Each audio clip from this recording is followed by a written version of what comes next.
কালো ব্যাগ নিয়ে যাওয়া নিয়ে আসা, এটা কয়েকদিন তারা দেখে। দেখার পর তারা দেখে কখন ব্যাগটা মোটা কখন ব্যাগটা চিকন। মূলত প্রেস ব্রিফিংটা গত 27 মে 2025 তারিখ মিরপুর 10 নম্বর এলাকার যে মাহমুদ মানি এক্সচেঞ্জের 21 লক্ষ টাকা ও কিছু বৈদেশিক মুদ্রা, এটার যে ডাকাতির চাঞ্চল্যকর ঘটনা, সেই ঘটনার সাথে সংশ্লিষ্ট যারা তাদেরকে গ্রেপ্তার এবং লুণ্ঠিত অর্থ এবং ডাকাতির কাজে ব্যবহৃত যে অস্ত্র, গুলি এবং অন্যান্য যানবাহন সেসব উদ্ধার সংক্রান্তে প্রেস ব্রিফিং।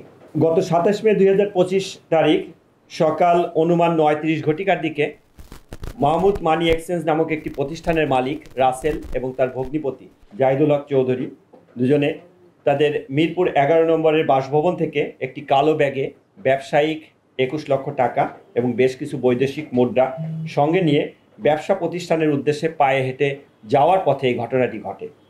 এই ঘটনাটি একজন পথচারী তার মোবাইলে ভিডিও ধারণ করে এবং ভিডিও ধারণ করে সামাজিক যোগাযোগ মাধ্যমে শেয়ার করলে তা ব্যাপকভাবে চাঞ্চল্যের সৃষ্টি হয়। ঘটনার সংবাদ পাওয়া মাত্রই পুলিশ কমিশনার মহোদয়ের নির্দেশনায় ডিবির একাধিক টিম তদন্ত কার্যক্রম শুরু করে। তদন্ত কার্যক্রম করে ঘটনার রহস্য উদ্ঘাটন, জড়িতদের গ্রেপ্তার, ব্যবহৃত অস্ত্র ও গাড়ি উদ্ধারের লক্ষ্যে তারা মাঠে নামে। প্রাথমিকভাবে জিজ্ঞাসাবাদে জাফর মাইক্রোবাসটি ডাকাতির কাজে ব্যবহার হয়েছে মর্মে আমাদের কাছে স্বীকার করে। যতটুকু দেখেছি এবং যে ফুটেজটা আমরা কিছুক্ষণ আগে দেখলাম, সেই জায়গায় বেশ কিছু অসঙ্গতির বিষয়গুলো যদি বলি, আপনি মোটরসাইকেল ব্যবহার করার কথা বলছেন 4টা, আমরা আলামত হিসেবে এখানে পেয়েছি 3টা। আমরা হাইস মাইক্রোবাসকে দেখতে পাই নাই, এখানে হাইস মাইক্রোবাসের বক্তব্য দিয়েছেন। আপনি আলামত হিসেবে জব্দ করেছেন 2 লক্ষ টাকার বেশি জাল মুদ্রা। তো সেই বিষয়গুলোর সাথে এই ঘটনার সম্পৃক্ততা এবং আটককৃত 6 জন ব্যক্তির যে মানে ভিকটিমকে আঘাত করা বা তাকে ফলো করা, এই গল্পটা আসলে কি ছিল সেটা একটু প্রথমে হাইস মাইক্রোবাসটার কথায় আসি। হাইস মাইক্রোবাসটার বিষয়ে আমরা যেটা জানি যে হাইস মাইক্রোবাসে 4 জন আসে এবং মাইক্রোবাসটি ঘটনাস্থল পর্যন্ত আসেন। দূরে একটা স্থানে দাঁড়ায়, দূরে একটা স্থানে আমরা সিসিটিভি ফুটেজটা মূলত বিশ্লেষণ করি, শুধুমাত্র ঘটনাস্থল নয়, ঘটনাস্থল থেকে শুরু করে ওটা লিঙ্ক ধরে তারা কোন পথে এসেছে, আসার রুটটা দেখি, আবার যাওয়ার রুটটা দেখি। তা আমরা যখন এই রুটগুলো অ্যানালাইসিস করলে আমরা দেখতে পাই যে ওই ঘটনা থেকে কিছু দূরে একটা হাইয়েস্ট মাইক্রোবাস 4 জনকে নামায়। পরবর্তীতে এরা পালিয়ে যাওয়ার পর আবার ওইখান থেকে হাইয়েস্ট মাইক্রোবাসে আবার কিছু লোক উঠে এই ঘটনাস্থলে যারা উপস্থিত ছিল। এটা একটা সূত্র। এই সূত্রের জের ধরে আমরা এই মাইক্রোবাসটি শনাক্ত করার চেষ্টা করি, মাইক্রোবাসের নাম্বার প্লেটটি দেখার চেষ্টা করি। মাইক্রোবাসের নাম্বার প্লেট থেকে যখন নাম্বারটি আমরা শনাক্ত করি, বিআরটি এর মাধ্যমে এর মালিকানা আমরা যাচাই করি। মালিকানা যাচাই করে মালিকের কাছ থেকে যখন জানতে পারি যে মাইক্রোবাসটি কে নিয়েছে, তখন মালিক মূলত তার মাইক্রোবাসটি ভাড়ায় দেয়। 2 ড্রাইভার, তার মধ্যে জাফর নামে এক ড্রাইভার ওই দিন তার কাছ থেকে ভাড়ায় নিয়ে আসে।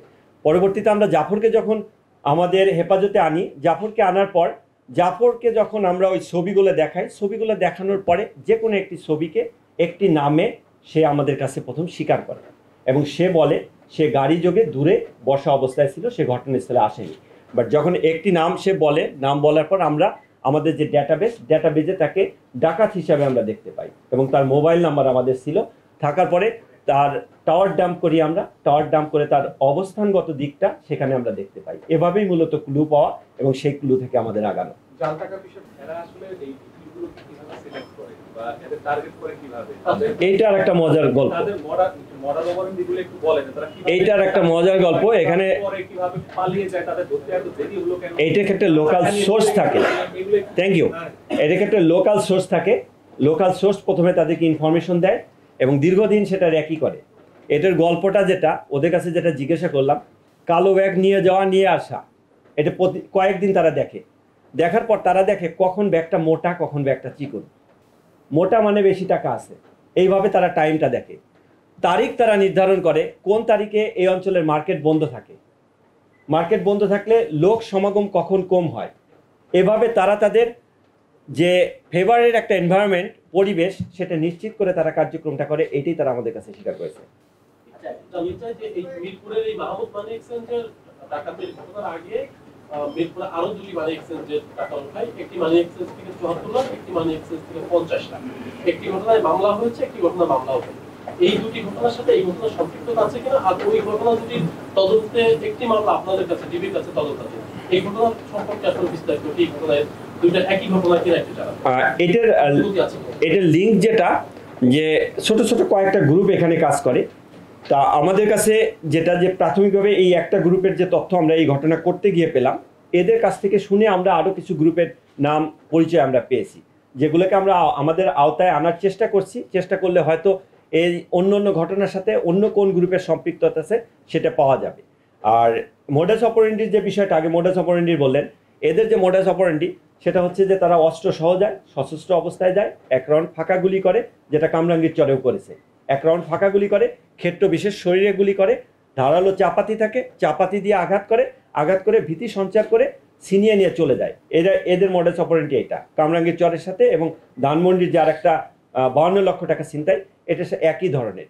বাট এই গ্রুপের যারা ধরা পড়েছে সবাই যে এই দুটো ঘটনার সাথে ছিল সেটা না। ওরা কিছু সাব গ্রুপ থাকে, কন্ট্যাক্ট নেয়, লোকাল ইনফরমার থাকে, লোকাল ইনফরমার ইনফরমেশন দেয়, একজন মূল পরিকল্পনাকারী থাকে। ও তখন ওর পরিচিত লোকজনের ভিতর থেকে কিছু কিছু করে সংগ্রহ করে ঘটনাটা সংগঠন করে। আর এই চক্রটা একজন আরেকজনের সাথে পরিচয় হয়েছে মূলত জেলখানায় বিভিন্ন মামলায় যখন যায়, বিভিন্ন জেলের যখন আসামিরা সেখানে থাকে, ওই ক্ষেত্রে ওইখানে পরিচয় হয়, পরিচয়ের পর সক্ষতা হয়, একটা ছোট ছোট গ্রুপ ফর্ম করে। এভাবেই আমরা প্রাথমিক জিজ্ঞাসাবাদে আমরা জেনেছি। মিরপুরের যে প্রাণ মানি এক্সচেঞ্জ যে ঘটনা, এই ঘটনায় মামলাও হলো না কেন? মামলা না নেওয়ার ক্ষেত্রে পুলিশের এই যে প্রবণতা, এটা আসলে প্রবণতা, মামলা না নেওয়ার প্রবণতা পুলিশের ভিতরে এটা সঠিক নয়।